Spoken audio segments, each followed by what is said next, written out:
Hello and welcome back. In this one, we are going to be making the plane that flies over the map and spawns the players into the game. So what I'm going to do is I'm going to take the player start and I'm going to put the players on the starter island. And so we'll just put that over there. And what's going to happen is, so the players will be on the island, and then eventually when the game starts, the players will be put into the plane where they can drop into the game and start killing other people. So we need a blueprint for the plane, and you should know by now that something that exists in the world is an actor. So we're going to use an actor to make the plane. So in the blueprints folder, I'm just going to make a new blueprint class, and I'm going to make an actor, and I'm going to call it BP underscore plane. So this is our plane that will drop the player into the map. So let's go ahead and open that up, and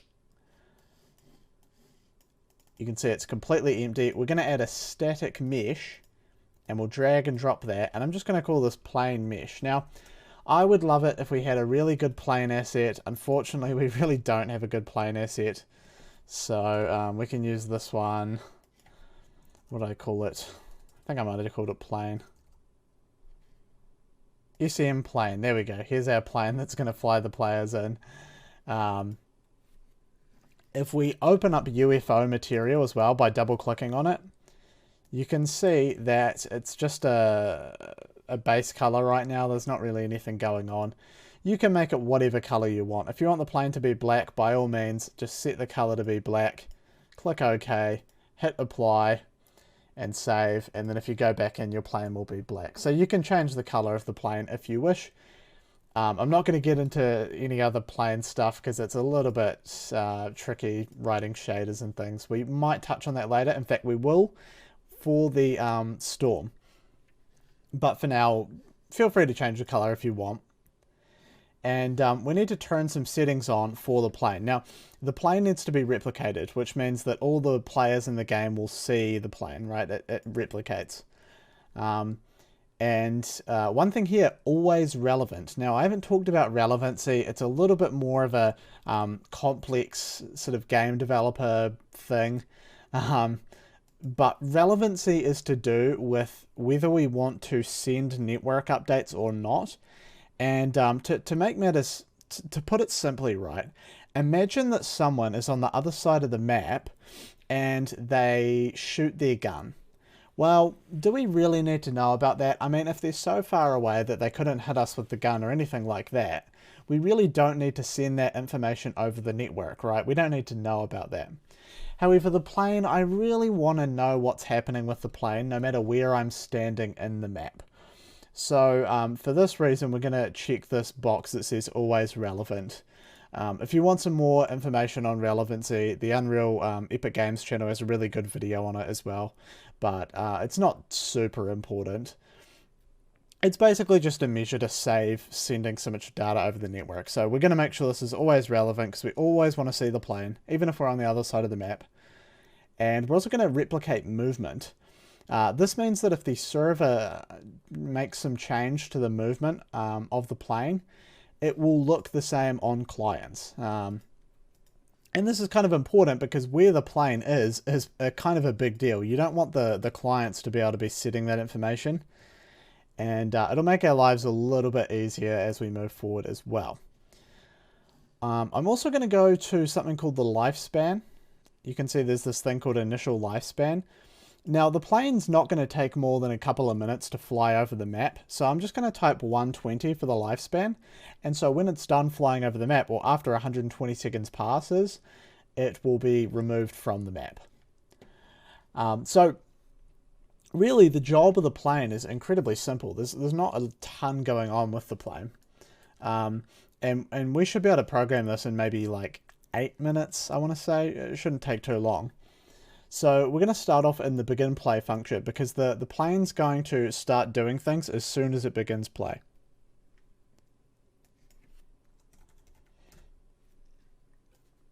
Now I have something that I really don't want to do. We just have to do this though, I'm sorry. It's an Unreal Engine bug. But before we do that, let's add a couple of components and I'll explain this in a second. So add a spring arm component. And we're going to set up some properties for the spring arm. We're going to make the spring arm 1,000 long. And we're going to make it 500 units up. So it's like that. And we want it so that the camera is kind of looking down on it. I'm also going to click on the plane mesh and make it 5 times bigger because it's actually a very, very small mesh. So we're going to make it a lot bigger. And now if we go to the camera, so let's click on spring arm and add a camera. So the camera's looking straight ahead. We just want to rotate it so that it's looking down. Okay, so I've encountered sort of a bug where the camera looks different on the server. And I'm really not going to explain why, because I don't even really know why it's doing this. It's a little bit weird. I think it's an Unreal bug that's going on. But we just want to set the length of the target arm to 200 if we're on the server. And we want to set the target offset to... Whoops. Set target offset. We want to set that to 100. So we're just using values that are 1/5 of what we actually set them to, but only if we're on the server. Otherwise, the server view will look different to the clients. I really can't explain why this happened. I don't know. I think it's a bug because I've set the scale of the plane to be 5 times bigger, so we need to make these values 5 times smaller on the server. I don't really know. It's a little bit weird. But if I figure it out, I will let you guys know. For now, that should fix it anyway. So the next thing we'll do is we'll set the lifespan, actually. Now, I've already set the lifespan in this default thing to 2 minutes. But to get a more precise feel for how long it's going to take to fly over the map, we're going to make a couple of variables here. So the first variable I'm going to make is called fly height. This is the height that the plane is going to fly over the map. And for the variable type, we want this to be a float. And I'm going to set the default value for fly height to be 10,000 units. So it's going to fly 100 meters above the level. You could change this if you want it to fly higher or lower. I'm also going to change the flight speed, so we're going to hit Control W and add something called flight speed. And so flight speed. And flight speed, we're going to set flight speed to 1000. So that means that the plane travels 10 meters a second. We're also going to add something called map size. And this is the size of our map. And the plane needs to know how big our map is so that it knows how fast to move over the map and also sort of where it needs to start. I'm going to say that my map is 50,000 units big, which is quite a big size, and we might have to turn this down later, but I'm just going to go with that size for now. The next thing we need is something called the center offset. This is the offset from the center, and we're going to use this to calculate where the plane's going to fly in from. And this is a vector, because vectors can represent directions. This will make sense once I start showing you the nodes and stuff for it, but I just want to make the variables now. And then we're going to make 2 more variables, and these are real easy to understand. It's just where the plane starts and then where the plane ends. So I'm going to call this flight path start, and we will replicate this. And hit Control W, and then we're going to type flight path end. So we have a flight path start and a flight path end. And I don't know why that doesn't want to compile. It might just be a bug here. If you hit compile again, it seems to work. So we're going to set the lifespan to the size of the map divided by the speed that we're flying at. And what that will give us is it will give us the time that it's going to take to fly over the map. In this case, because the map size, whoops, we want flight speed for that one. Because the map size is 50,000 units big and the flight speed is 1,000, it should take approximately 50 seconds for it to fly over the map. So we're setting the lifespan to 50 in this case, but it would change if the map was a different size. So the sort of hard bit is where is the plane going to start flying from and where is it going to end? And this actually turns out to not be that difficult, and we'll do that now. So we're going to set the center offset. This is just an offset from the center of the map, and we're using this value to figure out where the plane should fly from. In fact, a simpler way of saying it is it's really just a random direction, because we want a direction for the plane to fly in, right? So to come up with a random direction, we're going to find a random float in the range of -180 to +180. Because as you know, 360 degrees in a circle, so we'll use this to get our direction. And if you hit Control C and Control V, we're going to make another one of these. And we're going to do a little bit of trigonometry here, nothing super complicated though. We're just going to use the cosine and the sine of these values. And we're just using this to get a random direction. And then we're going to make a vector. Like that. And then we're going to normalize that value just to make sure it is all workable.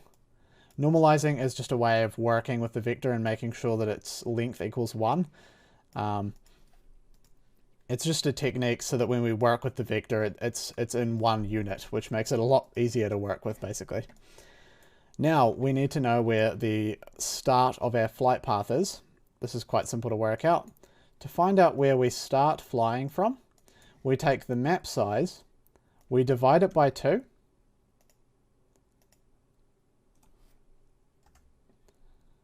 whoops. Oh no, that's fine. So yeah, we want to divide the map size by 2, and then we're going to take this center offset and we're going to multiply it by that value, and that tells us where we're going to start flying from. And finding the end value is also fairly easy. To find the end value, we're going to hold Alt and drag that in so that we're setting the end value. And we want to set the end value to the center offset. And we want to invert this value, and to invert it we can just do multiply by -1. That'll invert it. And we're also going to add a little bit of a random deviation in here. So what we'll do is we'll say random float in range, and we want a random float in the range of -15 to +15. So what we're doing is we're just altering the angle by some random value in between -15 and +15. This will just make the plane's flight path a little bit more random and sort of hard to predict and understand what it's doing, which is going to make it look a little more realistic in the game. So we're going to make a rotator from this, and we just want that for the yaw value. And now what we can do is we can take our vector and rotate the vector by that value that we just came up with. So that's just adding a little bit of random deviation into the mix. You could skip that if you really didn't want to do it. And then it's the exact same thing as we did before. You just take the size of the map, divide it by 2, and then multiply it by that value, and that's our end point. And we'll plug that in there. And that's pretty much it. All we need to do now is make sure that the plane is facing the right way, because the plane's going to fly from the start point, this part here, to the end point. And to make sure it's facing the right way, what we do is we take the end point and we subtract the end from the start, and then we make that into a rotator. So make rotation from X. Actually, that might not be it. Let's set the plane's rotation, and if I just plug that in, it's called rotation from X vector, and that's just going to make sure that our plane faces the way that it's going. So it's going to make it face the right way as we move it along the map. And then all we need to do is we're just going to put it to the start location. So set actor location to the starting point. Set actor location to the starting point. And the start point, to get that, hold control, drag it in, and then connect it in like that. And also, I don't think the plane needs to have any collision, because it's certainly not going to be colliding with anything, right? So what we can do is we can go to the plane mesh here, and go to the collision presets and just select no collision. You know, we really don't need collision for this. And there's also this this thing, can characters step up on? I really don't want characters to be able to stand on the plane, so we're going to select no for that. even though I don't think it'll matter because there's no collision anyway. Okay, so that's kind of all of the math out of the way. Notice we're only doing this on the server because the server is in control of the movement of the plane. As you can see, we checked the replicate movement box. If you have this box checked, the client can still move the plane, but the server is kind of the authority over it, if that makes sense. It's a little hard to explain that replicate movement thing, but you'll get it as we go on. What we're going to do as well now, so we've figured out the start and the end. All we need to do now is actually move the plane from the start to the end. To do that, we're going to use something called tick. Tick is an event. You remember we're making events to respond to things. So when begin play happens, we're doing all of this stuff. We're figuring out where the plane's going to fly to and from. Well, tick is an event that is called every single time a new frame is drawn to the screen. So if the game is running at 60 FPS, this event is going to get called 60 times per second. And we're going to use this to smoothly move the plane from the start to the end. So what we're going to do for this is we're going to use something called vinterp2 constant. Vinterp means vector interpolation. Interpolation just means to basically move from one point to the other. It's a really complicated word, but that's the most basic way that I can put it. So you can see it wants two values. It wants to know where our current position is and the position that we're trying to interpolate to, the target position that we're trying to move to, right? And it needs to know this thing called delta time, so just plug this in here. And it also needs to know this thing called interp speed. And you remember we made this thing called flight speed, so we can plug that right in. Just hold control and just drop it onto there like that. So the plane is currently at whatever location it's at. And to get the location of the plane, we can do get actor location to tell it the current location of the plane. And we want to go to the end of our flight path, so hold control and just connect that up like that. So now this value is going to give us some point in between where we are now and where we're trying to go. So we can now use set actor location to set the location. Now, notice I'm not doing this on the server. I'm doing this on the server and the client. Tick is going to be called for both server and clients. The reason I'm not doing it just on the server is because if I did it just on the server, it would look laggy to all the clients in the game. So I do it on the server and the client, and that way it looks a little more smoother on the client. But keep in mind, because I have replicate movement turned on, the server is still the authority over where it moves. It'll just look a little bit smoother if clients are also moving it, so I'm doing it that way as well. Okay, so we want to set the location. We're going to make a new vector. And the first thing we know is how high should the plane be flying? Well, we already know where it should be flying or how high because we stored that in the fly height. So plug that into the Z value. And all we need to do now, we know where our X and Y is. We've just calculated that. So break this vector and then just connect the X and the Y up. And that's it. So now it's going to move from the start to the end point as well. So what we've done in this video is we've done the math to figure out where the start is, where the end is, and now we're moving it, basically. So we should actually be able to test the plane out. What I'll do is I'll drag and I'll drop the plane into the map, and I'm just going to hit this option that says simulate. And if we look in the map, we should be able to find the plane, and there it is. So the plane is flying over the map, and if I actually come way into the sky, we should be able to see the plane doing its run over the map. Here it is. And you can see it's flying over the map. And if I was to restart the game, the plane would be flying from a new angle. So remember how we randomly generated that angle? Well, now the plane's using that to fly over the map. How cool is that? Super, super cool. And we're going to be attaching the players to this plane so that they can, skydive into the map as you see in Battle Royale games.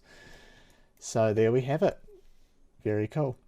Now, if we play in the game, we're not actually on the plane. You will be able to see it somewhere. There it is over there. But we don't get attached to it. So in the next video, what we're going to do is we're going to set up the lobby. And then after enough players are joined, we'll put you on the plane, ready to fly into the map. So anyways, I'll see you guys in the next video.